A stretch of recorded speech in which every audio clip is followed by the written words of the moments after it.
Bien, hermanos, buenos días de nuevo. Y el Señor nos va a seguir bendiciendo en esta mañana con la exposición de la palabra. Seguimos en nuestra serie sobre el libro del Apocalipsis, el libro de la Revelación, y hoy vamos a leer en el capítulo 3 el mensaje a la iglesia de Filadelfia. Vamos a buscar en la palabra del Señor el capítulo 3 del Apocalipsis, versículos del 7 al 13. Apocalipsis 3, del 7 al 13. Dice así la palabra del Señor. Escribe al ángel de la iglesia en Filadelfia. Esto dice el santo, el verdadero, el que tiene la llave de David, el que abre y ninguno cierra, y cierra y ninguno abre. Yo conozco tus obras. He aquí he puesto delante de ti una puerta abierta a la cual nadie puede cerrar, porque aunque tienes poca fuerza, has guardado mi palabra y no has negado mi nombre. He aquí yo entrego de la sinagoga de Satanás a los que se dicen ser judíos y no lo son, sino que mienten. He aquí yo haré que vengan y se postren a tus pies y reconozcan que yo te he amado. Por cuanto has guardado la palabra de mi paciencia, yo también te guardaré de la hora de la prueba que ha de venir sobre el mundo entero, para probar a los que moran sobre la tierra. Y aquí yo vengo pronto, retén lo que tienes para que ninguno tome tu corona. Al que venciere yo lo haré columna en el templo de mi Dios, y nunca más saldrá de allí. Y escribiré sobre él el nombre de mi Dios y el nombre de la ciudad de mi Dios, la nueva Jerusalén, la cual desciende del cielo de mi Dios, y mi nombre nuevo. El que tiene oído, oiga lo que el Espíritu dice a las iglesias. Vamos a pedirle al Señor que Él bendiga la exposición de la palabra. Bendito Padre Santo, Señor, te damos gracias, Señor, por tu palabra que hoy es abierta, Padre, en medio de nosotros, Señor. Te rogamos, Padre, que como iglesia tengamos abiertos nuestros oídos para oír lo que tú nos dices, que como creyentes tengamos un corazón humilde, dispuesto a recibir tu palabra, y aquel que todavía no tiene oídos para oír porque no tiene el Espíritu Santo, que le ilumine, que ellos puedan también abrir sus corazones, que tú puedas, Señor, abrir sus corazones por medio del Espíritu para que esté atento a las Escrituras y hoy pueda ser para ellos ese día de salvación. Te lo pedimos, Padre, en el nombre de Cristo. Amén.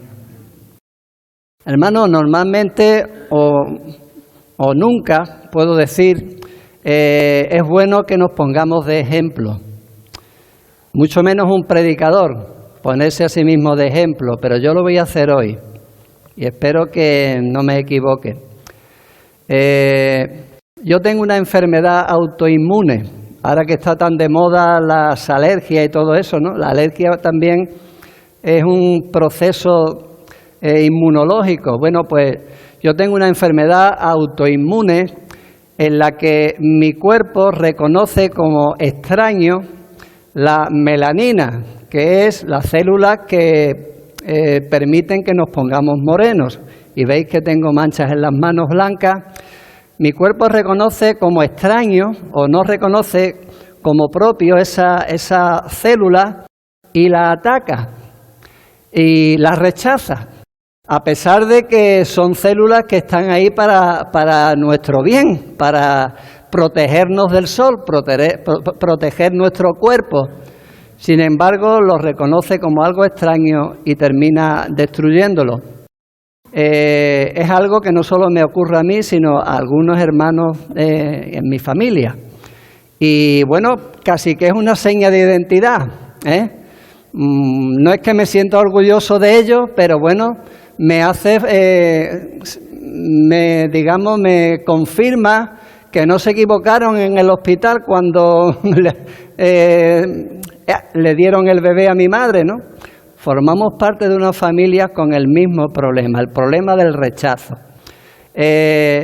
de alguna manera algo parecido pasaba en la iglesia de Filadelfia o en la ciudad de Filadelfia y en muchas otras partes del mundo. El mundo reconocía o no reconocía al pueblo de Dios, a los creyentes, como algo bueno para ellos y los rechazaba y los aborrecía porque lo consideraban algo extraño, algo que no era como ellos, que no era del mundo, algo que era bueno para ellos porque era para su bien, era rechazado y no se consideraba como parte del mundo, sino como algo extraño. Eso es lo que ocurre cada vez que el cristiano se comporta como lo que es.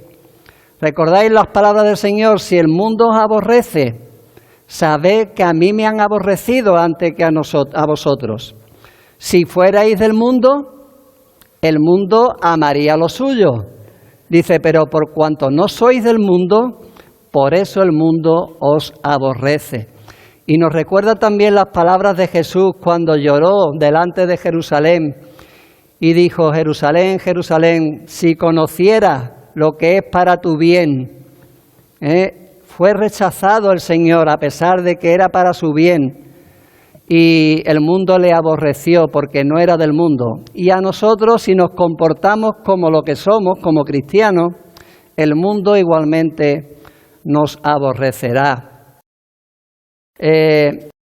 Los hermanos de Filadelfia, que eran muy poquitos, eran rechazados por la comunidad judía, probablemente porque provenían del judaísmo. Muchos eran judíos, otros quizá eran simpatizantes o prosélitos del judaísmo, que habían conocido al Señor y habían dejado la sinagoga. Algunos quizás habían sido expulsados antes de abandonarla. Y los judíos en todas partes del mundo en aquel entonces, pues, y hoy también, rechazan a Cristo como el Mesías. Le consideraban un blasfemo, un impostor, no era el Hijo de Dios, no era el Hijo de David, por supuesto, y aquellos que eran expulsados de la sinagoga, se les cerraban todas las puertas. Los judíos, cuando creaban una comunidad en un lugar, era una comunidad muy cerrada y todavía lo es. Entonces aquel que era apartado de la comunidad se le cerraban todas las puertas para el trabajo y para muchas cosas. Mucho más cuando eran una competencia hacia aquellos que estaban en la sinagoga y que salían de allí cuando se convertían a Cristo. Ellos se oponían al nombre de Jesús, no le consideraban como el Hijo de Dios, ni el heredero de las promesas hechas a David, ni el Mesías, por supuesto. Y había un rechazo allí donde el Evangelio era predicado y donde Cristo era confesado. Por eso la iglesia de Filadelfia era una iglesia perseguida. Sin embargo, es la única iglesia junto con la de Esmirna en la que el Señor en su mensaje no les reprocha nada. Todos son reconocimiento y también todas son promesas y palabras de ánimo para la iglesia. Hermanos, yo quisiera que nuestra iglesia fuera como esta. De hecho, por ahí hay una denominación que se llama así, las iglesias de Filadelfia. Querríamos ser una iglesia en la que el Señor no tenga nada en contra de nosotros, ¿verdad? ¿Era una iglesia perfecta? No. Era una iglesia que, a pesar de que estaban pasando por dificultades que eran muy poquitos, con muy poca influencia, era una iglesia que seguía manteniendo la fe y confesando el nombre del Señor. Por eso el Señor se manifiesta o se presenta a ella diciendo que Él es el santo y el verdadero. Esto dice el santo y el verdadero. Jesús está reivindicando su identidad como Hijo de Dios. Él es Dios, porque el santo es Dios. El Señor dice, sed santos porque yo soy santo. Cuando Jesús se identifica a sí mismo como el santo, está diciendo, no os habéis equivocado, yo soy el santo. No estáis mintiendo cuando decís que yo soy el santo, yo soy el verdadero Dios, el verdadero Dios y la vida eterna. Y eso también demandaba de ellos santidad.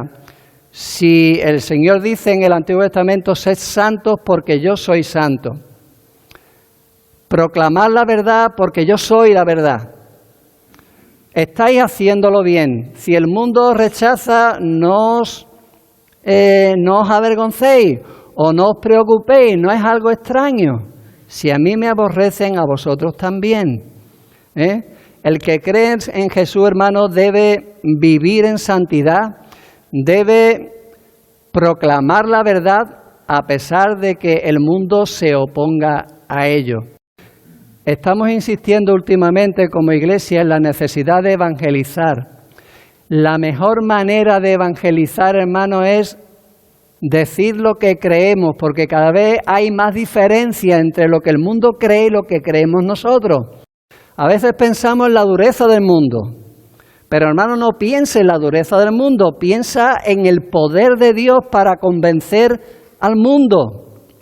El Espíritu Santo convencerá al mundo, dice, de pecado, de justicia y de juicio. ¿Queremos marcar la diferencia? Compórtate como lo que eres. Si Dios es santo, compórtate en santidad. Vive una vida santa y proclama la verdad. Este mundo que no tiene verdades absolutas, que todo es relativo, que yo respeto lo que tú crees y tú respetas lo que yo creo, hermano, no. Marquemos la diferencia, aunque el mundo luego nos vaya a aborrecer, porque esa es la mejor manera y el mejor método para evangelizar. Y cuanto más se aparte el mundo de la verdad y cuanto más rechace a Dios, más fácil será marcar la diferencia. Así que, hermano, queremos evangelizar al mundo. Aprovecha la oportunidad cuando se te presente de decir lo que debemos creer como cristianos y lo que el Señor también, y lo que es la voluntad del Señor, ¿no? Jesús mismo oró al Padre diciendo, por ellos, dice, yo me santifico a mí mismo, para que también ellos sean santificados en la verdad. Juan 17, 19. ¿Veis? La santidad y la verdad siempre van de la mano. La falta de verdad siempre es falta de santidad en el cristiano. Y el creyente debe vivir en santidad en un mundo corrompido, aplicando la verdad de Dios a su propia vida. Eso marcará la diferencia. Si no lo hacemos, es como colocar el Talmud debajo de la mesa y como hacer la sal insípida, como dice el Señor. Así que esto dice el santo y el verdadero. Él también nos habla de su posición de autoridad. Él es el que tiene la llave de David. Aunque no le reconozcan como el hijo de David, Él es el que tiene la llave de David. Y eso está tomado de un pasaje que está en Isaías 22, 20, y que habla de Eliakim, que era el mayordomo del rey Ezequías, que dice así, dice, en aquel día llamaré a mi siervo Eliakim, hijo de Hilcías, y pondré la llave de la casa de David sobre su hombro, y abrirá y nadie cerrará, y cerrará y nadie abrirá. Aquí la idea es que él, ese mayordomo, iba a tener autoridad para administrar los recursos del rey Ezequías.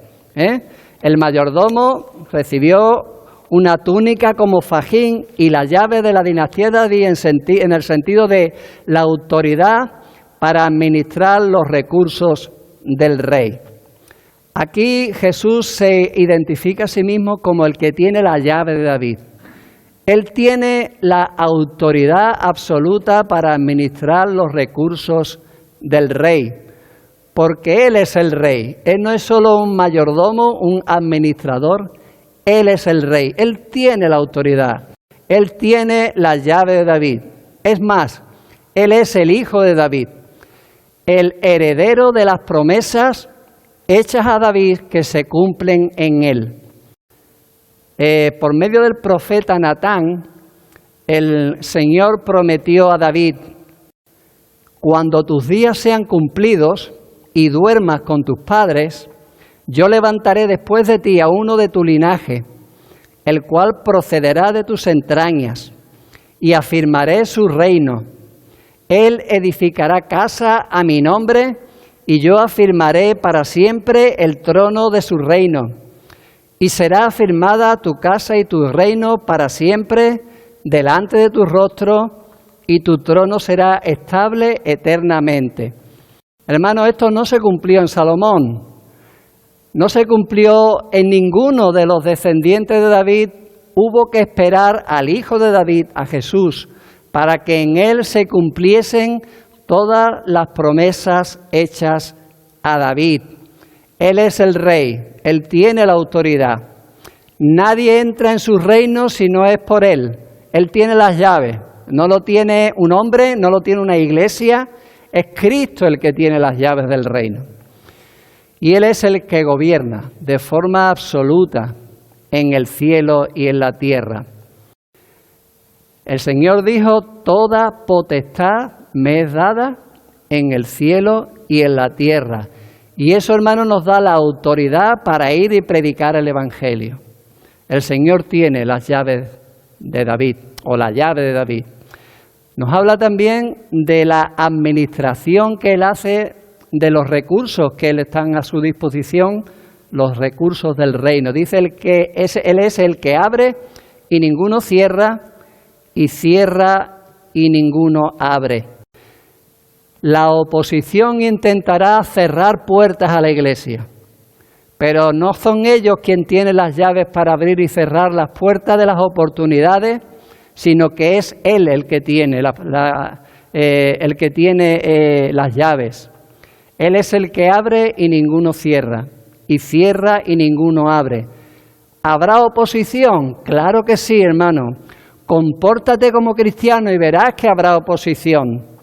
Si no sientes oposición en tu vida, piensa si realmente estás viviendo como lo que eres. Pero si uno vive como lo que es y da testimonio, y estamos preparados para presentar defensa con mansedumbre, con reverencia de la esperanza que hay en nosotros, de lo que creemos, entonces habrá problemas en tu vida. Pero benditos problemas, hermano. Eso no es un obstáculo, es una oportunidad. Es una puerta abierta que el Señor te abre para que entres por ella. Como el propio Nabucodonosor, que era un rey sanguinario, pagano, que fue humillado por el Señor, dijo, está en Daniel 4:35, todos los habitantes de la tierra son considerados como nada, y Él hace según su voluntad en el ejército del cielo. Y los habitantes de la tierra, y en los habitantes de la tierra no hay quien detenga su mano y le digas, ¿qué haces? Nadie se le podrá oponer a su voluntad. Lo que Él ha dicho lo cumplirá. Sus propósitos eternos se van a cumplir a pesar de la oposición. ¿Por qué? Porque Él es el que abre y ninguno cierra, y cierra y ninguno abre. Quizás estos hermanos pensaban, con lo pocos que somos, con la poca influencia que tenemos, con la oposición que sufrimos, ¿qué vamos a hacer? El Señor les dice, yo conozco tus obras. He aquí he puesto delante de ti una puerta abierta, la cual nadie puede cerrar. Dice, porque aunque tienes poca fuerza, has guardado mi palabra y no has negado mi nombre. Ellos habían confesado el nombre. Ellos habían guardado la palabra a pesar de todos los problemas que estaban viniendo. Y el Señor les dice, en el mundo tendréis aflicción, pero confiad, yo he vencido al mundo, yo he abierto una puerta delante de ti. Debes entrar por esa puerta, por esa oportunidad que yo te doy para seguir guardando mi palabra y confesando mi nombre. Hermanos, ¿por qué tenían poca fuerza? ¿Porque eran débiles en la fe? Pues claro que no. Ellos habían guardado su palabra y no habían negado su nombre. Eran hermanos fuertes en la fe, convencidos de lo que creían. Estaban dando testimonio. Eran débiles, tenían poca fuerza porque eran pocos. Y además eran gente poco influyente. ¿Recordáis cuando el cojo que estaba allí pidiendo limosna en la puerta de la Hermosa le pidió que le diese limosna a Pedro? ¿Qué le contestó Pedro? Pedro le dijo: no tengo plata ni oro, pero lo que tengo te doy. En el nombre de Jesucristo de Nazaret, levántate y anda. Hermano, ellos no tenían mucho, pero lo que tenían era tan valioso que lo debían compartir. Quizás no veían oportunidades para impactar más de lo que ya estaban haciéndolo en Filadelfia. Ellos eran pocos. Igual que los corintios, le dice Pablo: no sois muchos sabios, ni muchos poderosos, ni muchos ricos, ni muchos nobles, pero lo débil del mundo escogió Dios para avergonzar a los fuertes. Y como él mismo reconoció: cuando soy débil, entonces soy fuerte. Así que su poca fuerza era su fortaleza, porque no confiaban en su propia fuerza, sino en el Señor que da el poder. Lo contrario de lo que luego veremos cuando llegue el momento de la iglesia de la Odisea.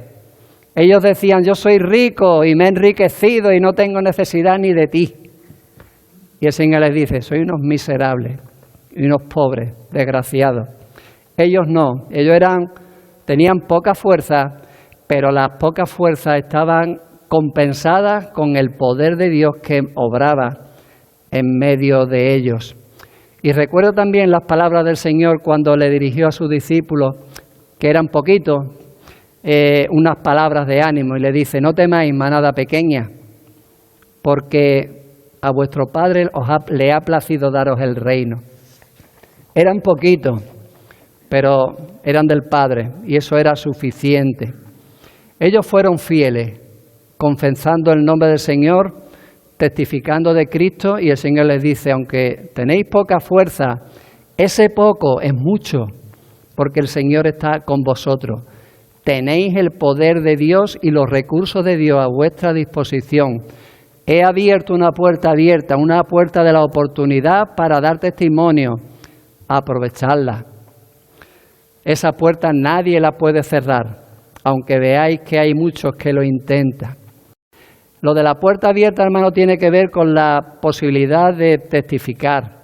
Cuando Pablo acaba el primer viaje misionero, él hace un informe a la iglesia de Antioquía, que lo había mandado, y dice: habiendo llegado y reunido a la iglesia, refirieron cuán grandes cosas había hecho Dios con ellos y cómo había abierto la puerta de la fe a los gentiles. ¿Veis? Y a los colosenses Pablo le dice: orando también al mismo tiempo con nosotros, por nosotros, para que el Señor nos abra puertas para la palabra. La poca influencia le abría pocas puertas, eran gente poco influyente, se le cerraban todas las puertas. Sin embargo, el Señor le abría una puerta para el servicio. Hermano, cuando el creyente sirve al Señor, la recompensa no es el descanso, sino es más puertas abiertas, más trabajo. Bien, buen siervo y fiel. Sobre poco has sido fiel, sobre mucho te pondré. Más trabajo, más servicio para el Señor. El Señor le dice: yo os voy a bendecir a vosotros. Vais a impactar en Filadelfia. Id y haced discípulos a todas las naciones. He aquí yo estoy con vosotros. Toda autoridad me es dada en el cielo y en la tierra. Por lo tanto, id y haced discípulos. Hermanos, ¿creemos que somos pocos? ¿Valoramos una iglesia grande porque es grande? Está bien, cuanto más seamos, mejor. ¿Valoramos una iglesia influyente en la sociedad? Es bueno que la iglesia influya en la sociedad. Sin embargo, eso no es lo mejor. ¿Recordáis lo que el hermano Paco Portillo dijo? A mí me gustó mucho. No se trata tanto de querer ser una iglesia de moda, sino una iglesia de referencia. No se trata de ser muchos, se trata de ser muy fieles al Señor y obedientes a su nombre. El Señor, sin embargo, reivindica a esta iglesia delante de aquellos que la aborrecían. Dice: he aquí yo entrego de la sinagoga de Satanás a los que dicen ser judíos y no lo son, sino que mienten. He aquí yo haré que vengan y se postren a tus pies y reconozcan que yo te he amado. Esto estamos hablando del año 94, 95, cuando Juan recibió la revelación del Apocalipsis. Bueno, pues unos 5 años antes, los judíos se reunieron en un concilio que se llama el Concilio de Jamnia y redactaron lo que se llama las 18 bendiciones. Y en la 12ª bendición, que realmente es una maldición, decían esto: para los apóstatas que no haya esperanza, y que el reino de la insolencia erradique con prontitud en nuestros días, y que los cristianos y los herejes perezcan en un momento, que queden borrados del libro de la vida y que no sean inscritos con los justos. Bendito eres, oh Señor, que humillas al insolente. Bueno, era una advertencia lo que aquí estaba ocurriendo. Aquel que se salga del tiesto va a tener problemas. Sin embargo, el Señor aquí les dice: no serán ellos los que reciban el reconocimiento y la honra por ser judíos, sino vosotros que sois mi pueblo, mi iglesia. Hermanos, ya lo hemos dicho muchas veces, no es judío, no es pueblo de Dios aquel que tiene la misma sangre de Abraham, sino aquel que tiene la misma fe de Abraham. Y lo ha sido siempre. Nunca nadie ha pertenecido al pueblo de Dios sin tener la fe de Abraham. Estaban sufriendo persecución por aquellos que supuestamente eran el pueblo de Dios. Y el Señor les dice: mienten. Son judíos, pero no lo son. Son sinagogas de Satanás. Lo mismo que le dijo a la iglesia de Esmirna, que es curioso, ni Esmirna ni en Filadelfia, ninguna de las dos, o son las únicas que no reciben reproche del Señor, ¿no? Y estaban sufriendo la persecución por parte de los judíos. Aquellos le aborrecían, pero el Señor dice: reconocerán que yo te he amado. Yo te amo. El que nos amó, dice en el capítulo 1, versículo 5 en el Apocalipsis, ¿no? El que nos amó y nos lavó, nos limpió de nuestros pecados con su sangre. Él nos ama y el mundo lo va a saber.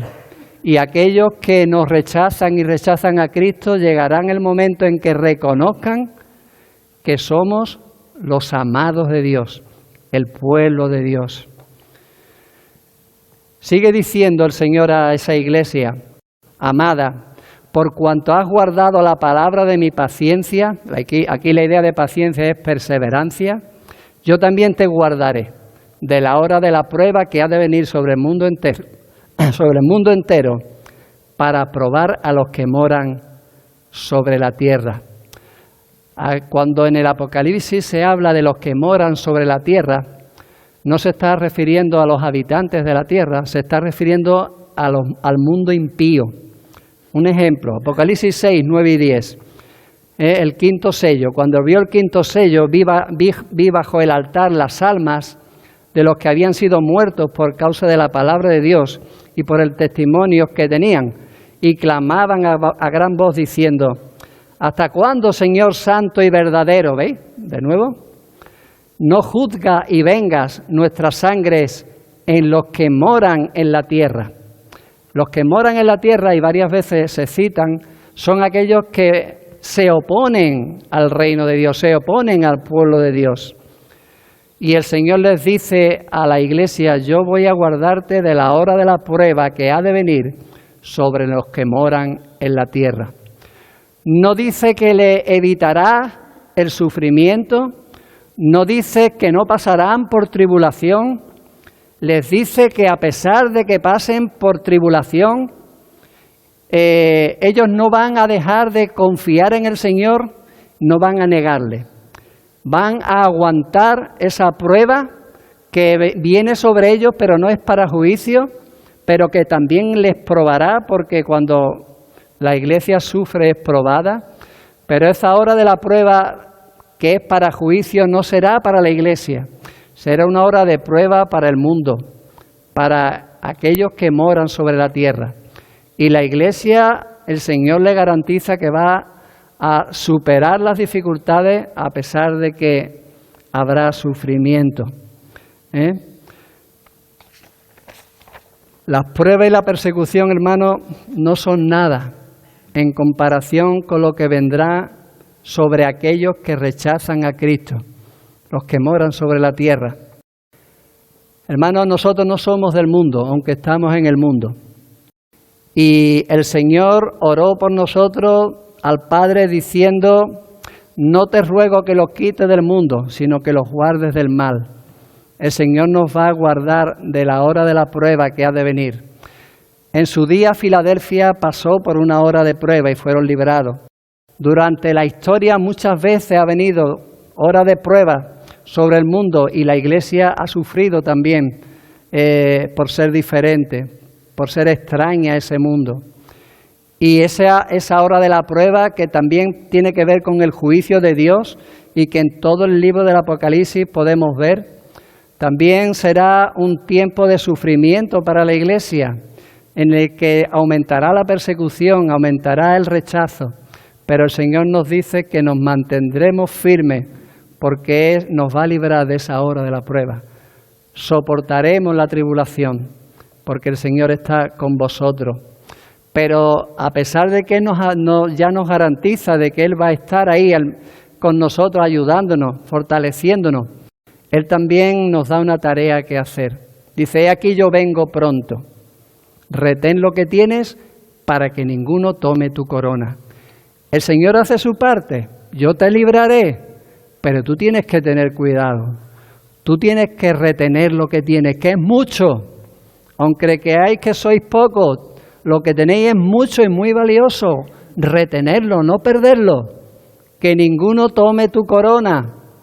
Hermanos, la segunda venida de Cristo es algo que con toda seguridad ocurrirá. No sabemos cuándo, pero es algo que va a ocurrir. He aquí yo vengo pronto. La diferencia entre aquellos que esperan al Señor y esperan gozoso su venida y de los que no, es el juicio o la salvación. Aquellos que son del mundo, cuando venga el Señor en su gloria, serán juzgados. Aquellos que esperamos su venida, seremos bendecidos, seremos reivindicados por Dios. El Señor nos colocará en un lugar de preeminencia. Recibiremos coronas, el reconocimiento a una vida en la que hemos confesado al Señor a pesar de la oposición y hemos dado testimonio de la verdad. La corona no es la recompensa por haber sido buenos, no es la salvación, es la recompensa por haber sido fieles.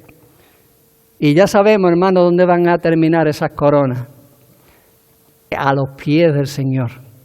Luego después el Apocalipsis dirá: arrojaban sus coronas delante de Él. ¿Por qué? Porque la salvación es de Él, porque todo el mérito es suyo.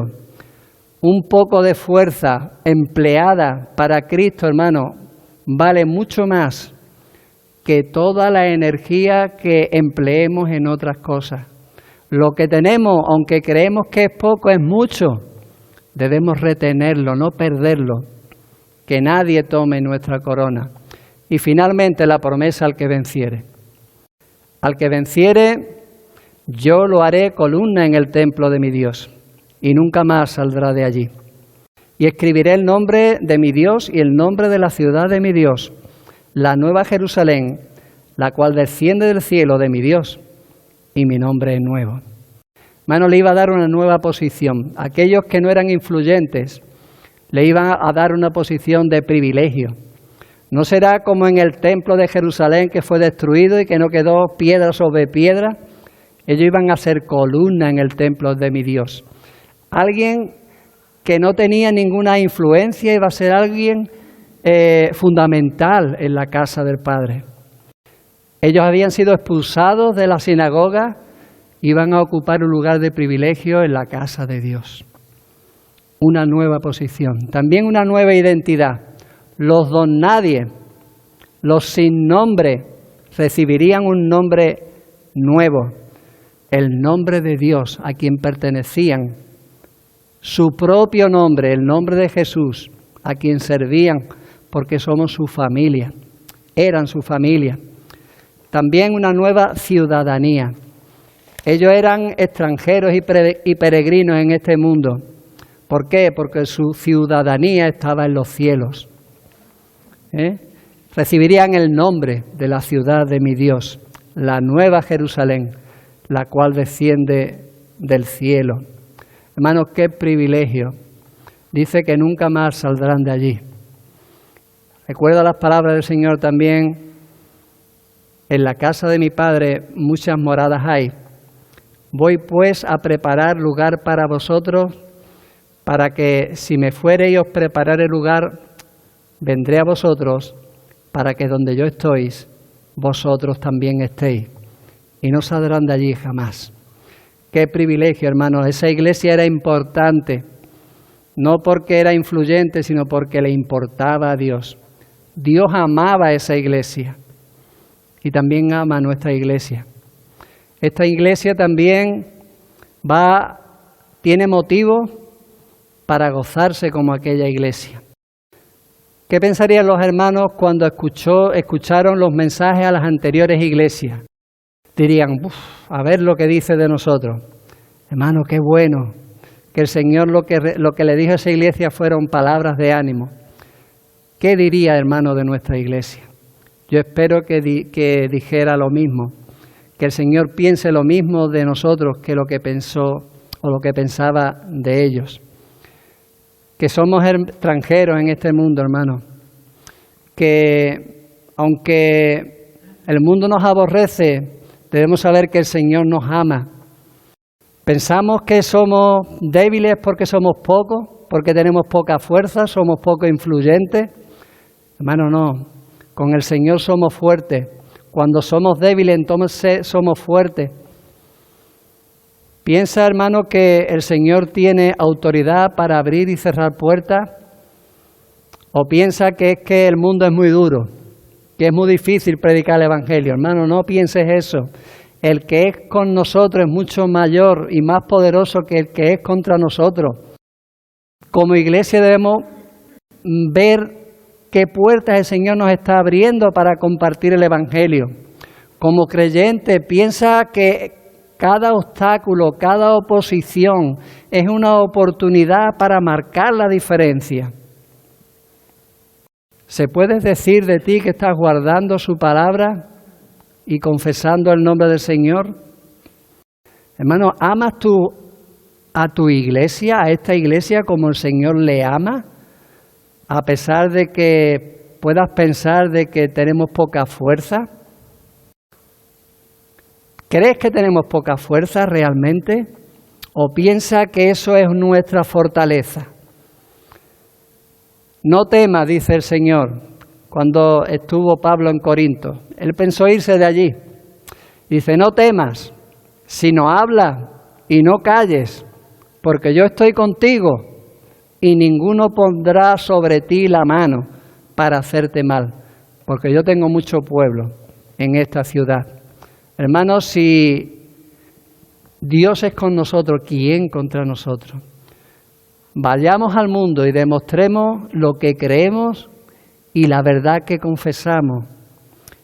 No pierda lo que el Señor te ha dado, que es mucho. Retén lo que tienes. Lo que tenemos, hermano, es una gran bendición. Salvador lo decía. Hermano, qué privilegio lo que el Señor nos ha dado. No te acostumbres a las bendiciones del Señor. Retén lo que tienes, porque lo que tenemos es muy importante, que nadie te lo quite. ¿Estás sirviendo al Señor? o te han quitado tu corona. La corona es el servicio de alguien que se siente amado por Dios y le sirve. ¿De qué grupo formas parte? ¿De los que moran sobre la tierra sin Dios y sin esperanza, que recibirá los juicios de Dios?